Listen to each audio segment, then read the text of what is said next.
ഗായിക്ക് സ്തുതിയായിരിക്കട്ടെ. ദൈവം നമ്മോടുകൂടെ. സ്നേഹമുള്ളവരെ, ഒരിക്കൽ ശിഷ്യന്മാരോടായിട്ട് യേശു ഇപ്രകാരം അരുളി ചെയ്തു.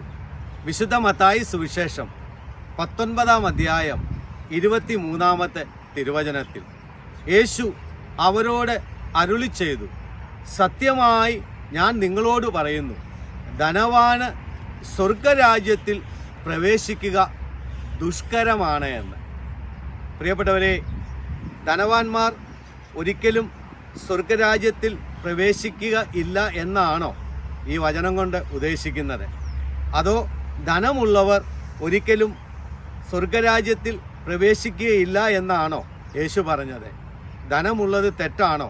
ധനം സമ്പാദിക്കുന്നത് തെറ്റാണ് എന്നാണോ യേശു ഈ വചനം കൊണ്ട് ഉദ്ദേശിച്ചത്? ഒരിക്കലുമല്ല. സ്നേഹമുള്ളവരെ, പണം സമ്പാദിക്കുന്നതോ പണം ഉള്ളതിനെക്കുറിച്ചോ അല്ല യേശു ഇവിടെ പ്രതിപാദിച്ചത്. കാരണം പണം സമ്പാദിക്കാനുള്ള മാർഗവും ധനം നമുക്ക് നൽകുന്നത് ദൈവം തന്നെയാണ് എന്ന് നിയമാവർത്തന പുസ്തകം 8 അധ്യായം 18 തിരുവചനത്തിൽ നമ്മൾ വായിക്കുന്നുണ്ട്. അവിടെ നമ്മൾ ഇപ്രകാരമാണ് കാണുന്നത്, നിങ്ങളുടെ ദൈവമായ കർത്താവിനെ നിങ്ങൾ സ്മരിക്കണം.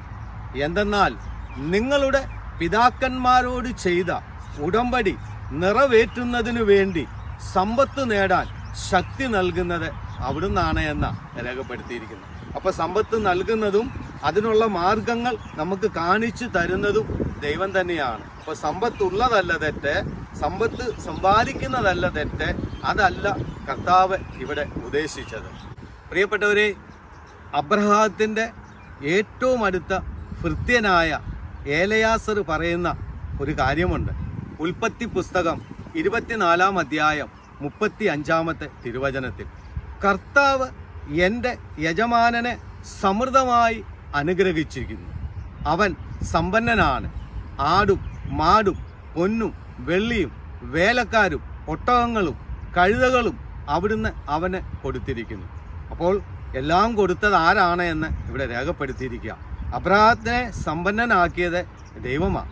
പൂർവ്വപിതാക്കന്മാരുടെ ചരിത്രമെടുത്ത് നമ്മളൊന്ന് പഠിച്ചാൽ നോഹ, അബ്രഹാം, ഇസഹാക്ക്, യാക്കോബ്, ദാവീദ് ഇവരെല്ലാം സമ്പന്നരായിരുന്നു. അപ്പോൾ സമ്പന്നതയല്ല ഇവിടെ ഈശോ നമ്മളെ ചൂണ്ടിക്കാണിച്ച് ഇരിക്കുന്നത്.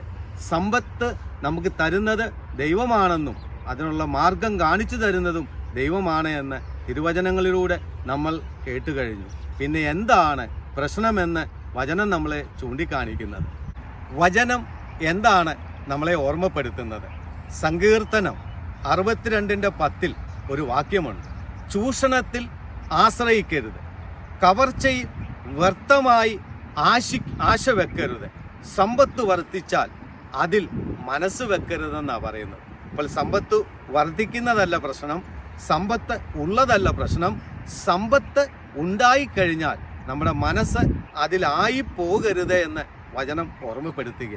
പലപ്പോഴും സമ്പന്നരായി കഴിയുമ്പോൾ നാം പലതും മറന്നുപോയി സമ്പത്തിൽ നമ്മുടെ മനസ്സ് ഉടക്കിക്കിടക്കുന്നു. അതാണ് യേശു പറഞ്ഞത്, ധനവാൻ സ്വർഗരാജ്യത്തിൽ പ്രവേശിക്കുക ദുഷ്കരം എന്ന് ഓർമ്മപ്പെടുത്തിയത്. ഒരിക്കൽ യേശു ഇപ്രകാരം പറഞ്ഞു. വിശുദ്ധ മത്തായി സുവിശേഷം 6 അധ്യായം 21 വാക്യത്തിൽ, നിങ്ങളുടെ നിക്ഷേപം എവിടെയോ അവിടെയായിരിക്കും നിങ്ങളുടെ ഹൃദയമെന്ന്. അതേ പ്രിയപ്പെട്ടവരെ, നിക്ഷേപിക്കുന്നതോ കൂട്ടിവെക്കുന്നതോ അല്ലെങ്കിൽ സമ്പന്നനായിരിക്കുന്നതോ അല്ല തെറ്റ്, അതിൽ നമ്മുടെ മനസ്സായിരിക്കുന്നതാണ് തെറ്റെന്ന് ഇവിടെ ചൂണ്ടിക്കാണിക്കുന്നു. ഒരിക്കൽ യേശുവിൻ്റെ അടുത്ത് ഒരു ധനവാൻ വന്നിട്ട് യേശുവിനോട് ചോദിക്കുന്നുണ്ട്, നിത്യജീവൻ പ്രാപിക്കാൻ ഞാൻ എന്ത് ചെയ്യണം? യേശു അവനോട് എന്താ പറയുന്നത്? നിനക്കുള്ളതെല്ലാം വിറ്റ് ദരിദ്രർക്ക് കൊടുക്കുക എന്ന് പറഞ്ഞപ്പോൾ അവൻ ദുഃഖിതനായി അവിടെ നിന്ന് കടന്നുപോയി. കാരണം അവൻ്റെ മനസ്സ് അവൻ്റെ ഹൃദയം മുഴുവൻ അവൻ്റെ സമ്പത്തിൽ ഉടക്കി നിൽക്കുകയായിരുന്നു. സ്നേഹമുള്ളവരെ, ധനമുള്ളവർ സ്വർഗരാജ്യത്തിൽ പ്രവേശിക്കാതെ ഇരിക്കുകയില്ല. സമ്പത്ത് നേടാൻ വഴി നൽകുന്നതും സമ്പത്തിനുള്ള മാർഗം കാണിച്ചു തരുന്നതും ദൈവം തന്നെയാണ് എന്ന് തിരുവചനം രേഖപ്പെടുത്തിയിരിക്കുന്നു. സമ്പത്ത് വർദ്ധിക്കുന്നതോ സമ്പത്ത് ഉള്ളതോ അല്ല, സമ്പത്തിൽ മനസ്സ് വെക്കുന്നവനെക്കുറിച്ചാണ് യേശു ഈ വചനത്തിൽ രേഖപ്പെടുത്തിയിരിക്കുന്നത്. എന്നെ കേട്ടുകൊണ്ടിരിക്കുന്ന എല്ലാവരെയും ഇമ്മാനുവേൽ ദൈവം നമ്മോടുകൂടെ എന്ന ഈ ശുശ്രൂഷയിലൂടെ സർവശക്തനായ ദൈവം സമൃദ്ധമായി അനുഗ്രഹിക്കും.